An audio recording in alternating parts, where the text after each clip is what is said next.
Hey guys, what's up? This is going to be my first installment of my short form videos, just going over some of the most Googled questions about 911 and emergency response and letting you guys know kind of what it's really like and what we deal with and how we handle different situations. So, for today, our first one is going to be how weather affects dispatch and response times. So, snow, heat, tornadoes, thunderstorms, things like that. When we're talking about weather, Um, it does take a huge role into how you respond to things. It also takes a huge role in how many people are actually calling in. So when something generally goes down, a lot of people call in, or there's more instances even when it just rains, like just a simple rain shower. There's going to be a lot more wrecks that happen as soon as the road gets wet. It's like people how to drive and they just run off the road. We definitely get a ton of wrecks whenever it starts to rain or snow or anything like that. We really don't get that much snow down here, but it does occasionally happen. And that's things that you need to be aware of. And we all dread those days, like the officers do too. It starts sprinkling. It's like, oh man, have so many wrecks today. But you know it's coming when it happens.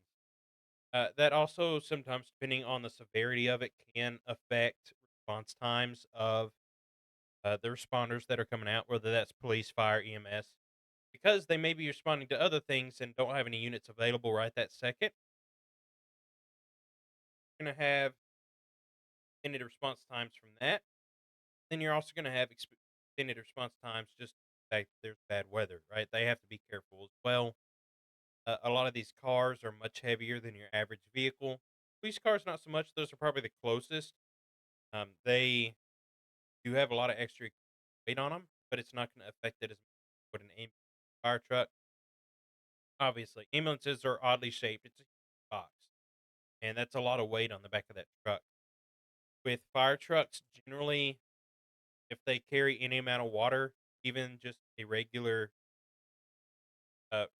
truck is generally going to have about 500 to 1,000 gallons of water on it. And then when you start talking about pumpers and tankers and things like that, that water level just keeps rising and rising. So you have to be aware of how that affects center of gravity.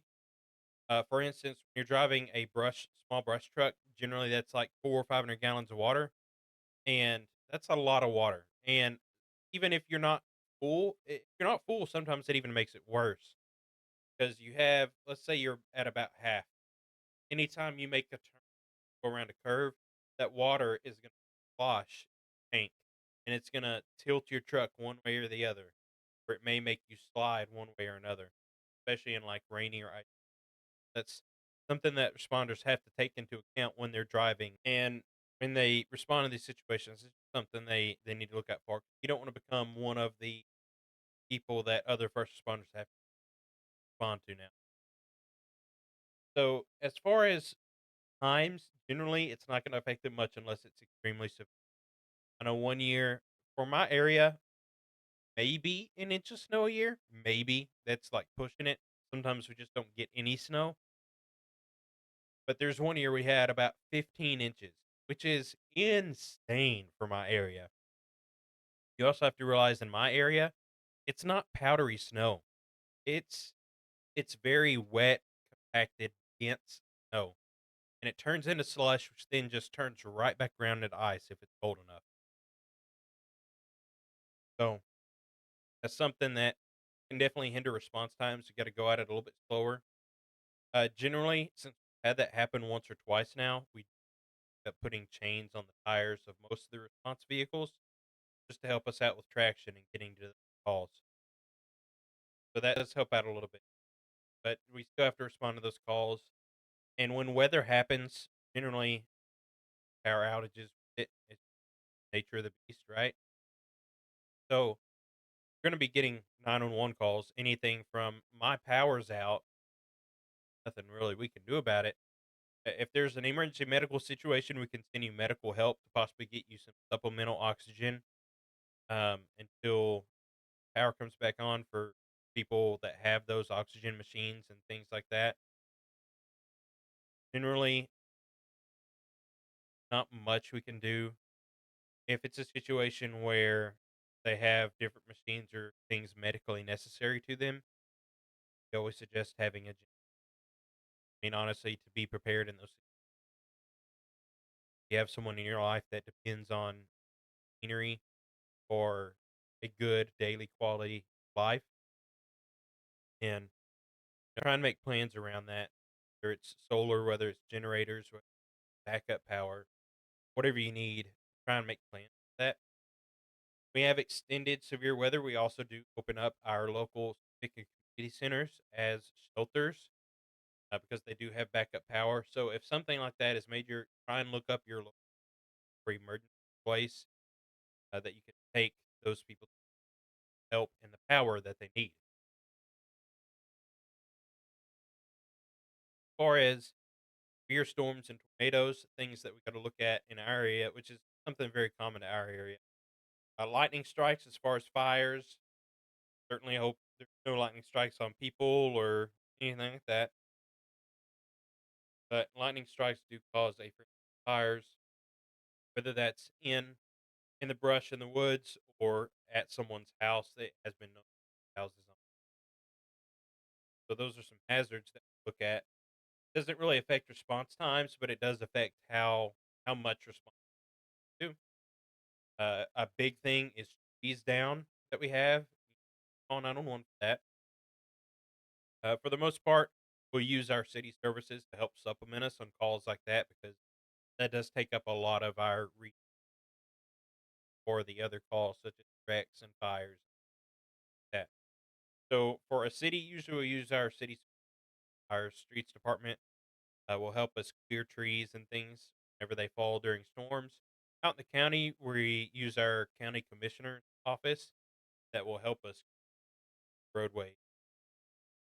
Also, in this community, people are very good. There's lots of country people out here with tractors, chainsaws, and if they see a tree fall down, they'll go out there and get it and help out their neighbors as far as being able to work or get. And in this area, unfortunately, tornadoes are a reality that we have to deal with every once in a while.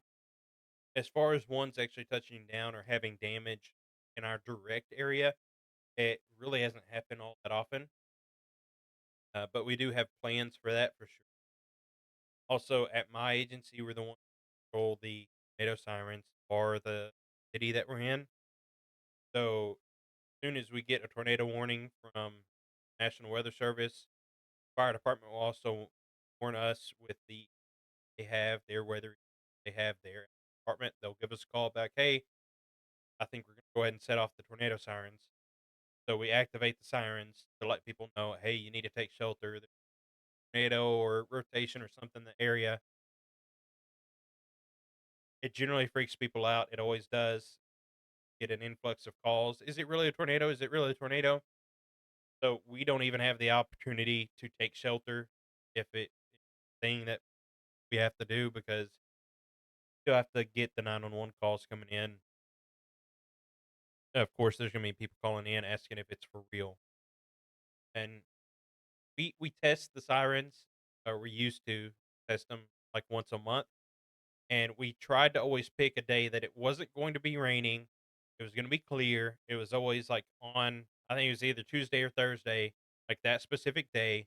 They'd put out a Facebook post, hey, we're going to be testing the sirens to make sure it work. We'd still have people calling in. Are the sirens for real? Are the sirens for real? What's going on? Why are the sirens going on? Guys, it's a test. That's when we chose a clear, non cloudy day to do it. But tornadoes are something you do need to worry about in the area that I'm in. And with that comes the whole, like I said, trees down, power lines down, fires started at residences. If there is major damage to where houses are collapsing, things, we follow the incident command system. And generally, something major like that, a lot of volunteer firefighters are going to get called in to help out.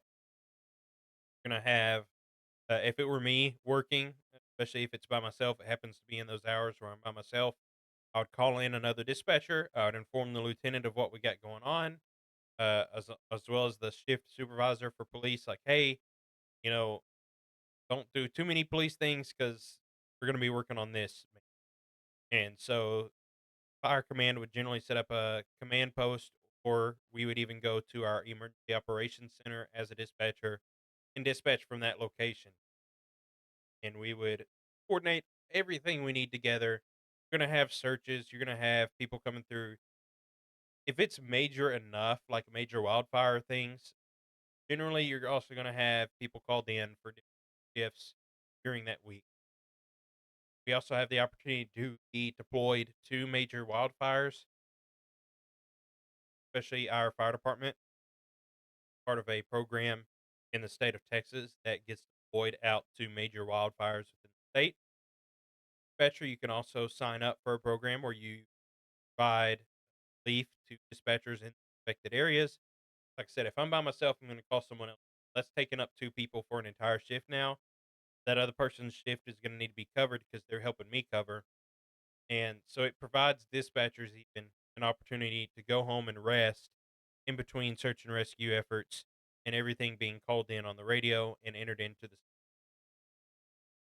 the fun fact as far as dispatch goes in the national and state system. So, like NCIC, TIC, Texas, we can enter in identifying information. Let's say we have a major natural disaster, we have missing people, we can enter in a missing person as disaster related, enter in identifying tags, things like that, identifying tattoos, scars marks, all of that. That way, if other agencies come to help us out with it, they can search it up through the state or national get a hit, what we would call a hit. It shows that there's positive identifiers compared to what they're searching and what I entered in, and so they know, oh, this is the person that they're looking for. We can get back to that location. Lots of things that have been honestly done well, and things that we can enter in state and national to be able to help out in these. That's originally why FEMA became a thing. When I say incident command system, that was created by FEMA ICS, or the Incident Command System. It's a standard way of doing things across the U.S. that if you go and help out another agency, other agencies help out you, everybody's on the same page and they know how to, and it just helps streamline things and helps us help others. That's pretty much all I have for this episode. So yes, weather does affect our response and our response times.